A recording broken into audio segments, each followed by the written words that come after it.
just not a military one. With this, we should reconsider knee-jerk monopoly reasoning and ask, why should there be only one form of competition in which rivalry is what imposes competitive pressure on firms? Can other forces like technology plausibly impose on firms, including firms with a dominant share of a product, a degree of uncertainty equivalent to the pressure of oligopoly competition? This book is based on the intuition that an understanding of these other channels of competitive pressure is of great importance to any public policy committed to evidence-based decision-making, and the object of this book is to supply such an understanding. In particular, it represents an attempt to provide an analytical framework that gives a full account of firm behavior under the coexistent forces of monopoly due to relaxed rivalry and oligopoly competition induced by digital technology. Our practical motivation is limited. We hope to refine the application of the tools of public policy used to promote competition in markets, that is, antitrust and economic regulation. The point is not to formulate a new Schumpeterian theory of monopoly efficiency. Instead, the point is to illuminate the heterogeneity of business organizations and strategies under coexistence of monopoly and oligopoly, and allow policymakers to separate the wheat of pre-competitive outcomes from the chaff of anti-competitive situations. This is a timely ambition. In recent years, big tech's entry into new markets like entertainment, banking, or healthcare has aroused monopoly complaints from established players. Both in the European Union, EU, and the United States, congressional institutions, antitrust agencies, and market regulators appear to be increasingly concerned. Whilst US antitrust authorities are yet to act, the European Union has adopted aggressive competition decisions against big tech.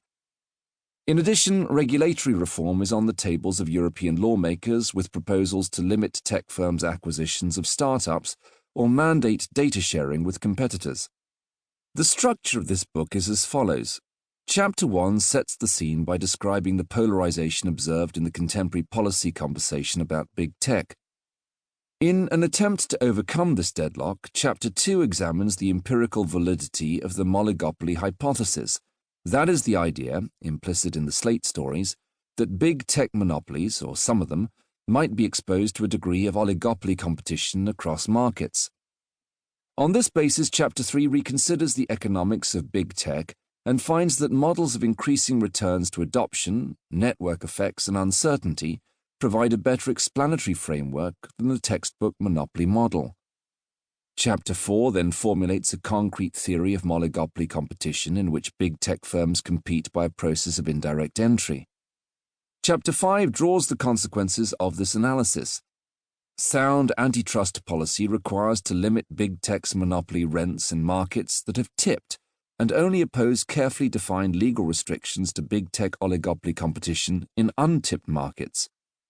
Chapter 6 then considers policy options for novel harms like privacy, fake news, or hate speech in digital markets, suggesting that some sort of regulation, not competition enforcement, is the appropriate tool. The questions discussed in this book are of interest to economists and lawyers, theorists and practitioners in the United States, the European Union, and beyond. To accommodate readership diversity, we have kept the focus on substantive issues of law, economics, and policy, and avoided issues of procedure and institutional design. For the same reasons, we do not discuss big tech's alleged monopsony power in labor markets due to major regulatory differences across and within the United States and the European Union. Some words about methodology. This book covers the 6 following tech firms: Amazon, Apple, Facebook, Google, Microsoft, and Netflix. We did not select them. The European and North American press did by lumping them in 2 acronyms that connote their gang power, namely GAFAM and FANGs. For convenience of exposition, we refer to them as big tech or the tech giants. These are figurative terms. As will be clear later, the arguments made in this book do not apply equally to the 6 tech firms covered in this book, even less so to the wide diversity of firms active in digital industries. For obvious informational constraints, we do not discuss Chinese tech giants like Alibaba, Baidu, Tencent, or Xiaomi, though the analysis might be applicable to them as well. In this book, we rely in as much as possible on empirical